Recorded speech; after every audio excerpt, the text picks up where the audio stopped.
welcome back, guys. If it's your first time here, I'm Vision here of One Entertainment, bringing you guys another video. Today I'm giving you guys my review for The Walking Dead Season 11, Episode 3, Hunted. Now, if The Walking Dead is something you're interested in, don't forget to hit subscribe button down below, hit that bell icon, to miss more Walking Dead content from me moving forward. Now, let's begin. Now, first off, I want to talk about Gabriel's story. Now, at the beginning of the episode, we have all our group being attacked by the Reapers, and everybody gets pretty much split up. Now, first off, we got Gabriel, who's on his own in the middle of the woods. Now, I feel like they pushed this really too much. Gabriel shouldn't even been in this episode. The only reason he is to fill up space and time. But it just felt forced and stupid. So Gabriel is in the woods. He was like cut in the face or neck or something like that. So he's still wounded, and he's moving upon the the forest trying to get back, and he's badly wounded. Now he runs into a Reaper who's also wounded, and he's like, asked, Gabriel if he could pray for him or whatever. Now, here's my biggest issue, is they put this whole scene in the trailer for this episode along with the main trailer for Season 3, or Season 11, where, like, Gabriel said, God, there's no God here or something like that. And they built this thing up for it to be like this huge OMG line. And it just came off as unnecessary. It just felt like cheesy and cringe.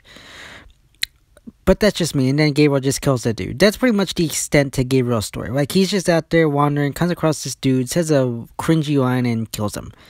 That's about it. Then we got the story regarding Carol and Rosita, along with Kelly and Magna. Now, they're trying to round up horses. Now, I was confused at this at first, because I thought they were trying to tame wild horses. But I guess from what I understand, they were actually their horses that just got spooked and ran away during the end of the Whisper War. Whatever, that's fine. Now, I thought this was an interesting concept on paper. But again, it feels like it just, took up time. It was okay, but could have been. It's also not necessarily needed, if I'm being honest right now. And you had this scene between Carol and Rosita talk about how she keeps having these dreams about Abraham, and like saying that he's trying to warn them or help them or something like that. I don't know. I always hate when they do these dream sequencey things where like the person in the dream is supposed to be telling them something. It's just, I just don't like those kind of things. And I'm sure we're probably going to get a scene from that, because I'm pretty sure Michael Cutlass is directing an episode this season. So I'm going to assume he'll jump on set or something and do this quick scene with Rosita or something, or Christian. Again, I honestly don't care. I always find those scenes kind of stupid whenever they do these like dream sequences or whatever. I can get behind it if it feels like a scene that we didn't get to see from a previous season or episode. That's fine. But if it's just like some kind of dream sequence, I never really like those. So I just don't care. And then you got the whole thing with Magna and Carol about how she's getting frustrated at Carol because she doesn't want to give Kelly hope about finding her sister. And you got her saying, we want to deal with it now, kind of be able to accept the fact that she might be dead instead of giving a false hope. Which is an interesting idea. I did kind of like that. But it just felt like it could have been done a different way. It was alright overall, but it could have just been handled a little bit better. The horse story was okay, but it just felt like it could be used differently. But you got Carol, who ends up sacrificing one of the horses so that the community can eat. That definitely was a very what would you call it, gut-wrenching or like sad moment for Carol. I did like that. It was a very good moment there. So I do give the episode credit. And then you also got some scenes with the kids, which I really liked. I'm glad that they are giving the kids more time. These are legacy characters. I'm calling it right now. Within 5 or so years, there'll be another series coming out regarding Judith as a lead, maybe with Herschel and RJ and Gracie being supporting characters, like them on their own little thing. I'm like saying it now. They'll be cast as more adults, and it'll be a new series. I'm calling it now. So they're trying to, put these characters in the forefront. I wish they would have done that a little bit. I wish they would have done it with at least Judith and Gracie sooner. But doing it now is okay. It's the final season. You want to try to build those characters up. Because like I said, I'm guaranteeing you to give them a spinoff. But at the same time, I'm okay with this. I'm okay with those scenes. Those were probably the best scenes from the Alexandria stuff. But then you got Maggie and her crew. Now, like I said, they're attacked by the Reapers at the beginning of the episode. Cole has his throat slit. Now, this is one of my biggest issues, because this is a huge continuity issue. Is at the end of the previous episode, once the Reapers attacked them, he was shot in the leg, I think, by an arrow, and was being dragged away by people because he couldn't walk. Yet we open up here, and they're attacked, and he's perfectly fine. He's actually running, I'm pretty sure. He's running, trying to prepare himself, and he gets slit. He gets attacked from behind and his throat gets slit. So it's like a huge continuity issue. It's like, wait, this dude got an arrow for the leg, was being carried away, but now he's like able to like walk on his own and try to defend himself.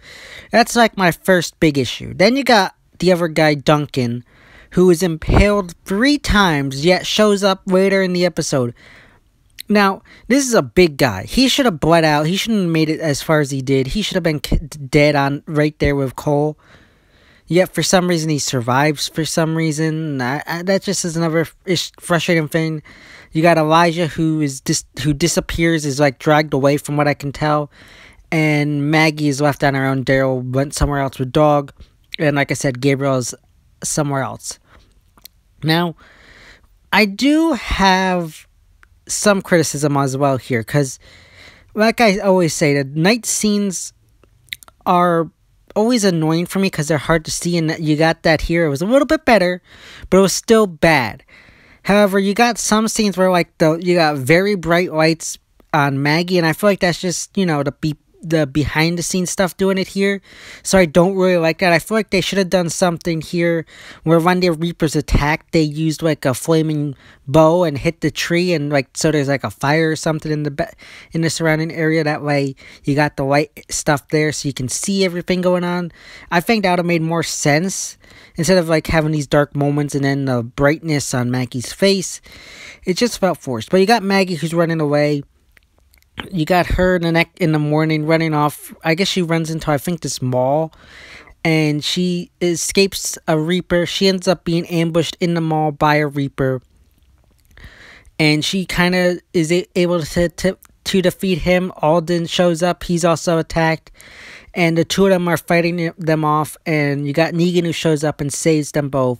However, in the ensuing chaos, you got a Reaper who drops a grenade, and it detonates, badly wounding Alden. Now, you got Maggie and Negan who carry Alden off, and that's when I run into Duncan and Agatha. Like I said, Duncan somehow manages to run away while having been impaled 3 times. Like, that just doesn't make any sense to me. But I feel like the only reason that happened was for this emotional moment with Maggie that we get here where she puts him down. But to me, it didn't have this big emotional impact because we don't know Duncan. We've only known him for 2 episodes up prior to this. Like, if you want to give us something more, have him show up earlier in the bonus episodes of the last season. I don't care about Duncan dying. It's emotional for Maggie, but it doesn't give us the emotional input because we don't give a shit about this character. We don't know this dude. And he asks Maggie to make sure she gets home safe because I guess they were in a relationship. Like I said, she puts him down, and the 4 of them continue on. They're in the woods. They're trying to figure out a way back because there's some walkers. Like I said, they're in the woods. They end up being ambushed by walkers. And you got Negan and Maggie is trying to dispatch them all while trying to protect Alden, who's, you know, unable to really fight. Agatha ends up getting bit, and Maggie tries to go save her. And this is where we get the scene from Negan trying to hold her back from the trailer. Again, not like this huge, impactful scene that I feel like it was built up to be. And Maggie tries to rescue Agatha, but I feel like, at least in my opinion, it looked like she just pretty much committed suicide due to the fact that Duncan died. So she pretty much felt like there's nothing else to live for. Now, this is an issue I kind of have, because they bring in Maggie and her crew of people. And yet, they're all pretty much slaughtered within this one episode. You got Cole, who's dead, Duncan dead, and now Agatha. And Elijah, who seems to have been kidnapped, and we have no idea what happened to Frost. So it just becomes like, you brought this crew in, yet they're all slaughtered within a few episodes.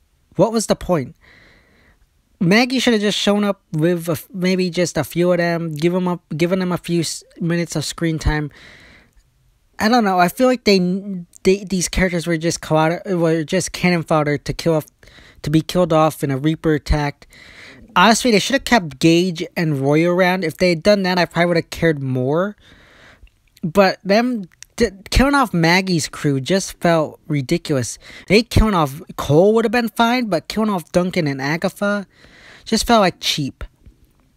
But like I said, they're running away. They end up hauled up in this church for a bit, and they're trying to, wait out, try to figure out what to do because of Alden being badly hurt. And Negan's telling her, "Look, we gotta make a decision. We gotta get moving. You gotta make a decision on what you gotta do. We either gotta continue carrying Alden or leave him behind and come back for him." Now, you got Maggie's trying to ignore him, but you got Alden who also agrees. At the end of the day, of course, they end up leaving Alden behind and leave. Now, I don't believe that Alden's gonna die off screen. Similar to Maggie, it just doesn't make sense. It could happen, but I just don't believe they're gonna kill him off screen. So that's just how I feel. And the episode ends with Negan and Maggie heading off. And that's pretty much the bulk of the episode. Nothing like amazing, nothing great, nothing like... If I had to give this episode a grade, I'd give it a 7.5 out of 10. Like I said, it was okay. Some cringe stuff with Gabriel, some mass stuff with Carol and the horses, and some okay stuff with Negan, Alden, and Maggie. Just a meh to okay episode, so 7.5 out of 10, and I'm being generous there. There could have been some better stuff. The Judith stuff definitely saves this episode a lot. But again, nothing like amazing or exciting. But let me know your thoughts and opinions about this episode in the comment section down below. So yeah guys, that's my review for The Walking Dead Season 11 Episode 3, Hunted. As always, if you like this video, don't forget to give it a big thumbs up and share. Don't forget to hit subscribe button down below. Hit that bell icon down to miss more Walking Dead content from me moving forward. And you can follow me on Instagram and Twitter, or just linked in that section of my YouTube channel. As always, been Vision Hero Entertainment, and I'll see you next time.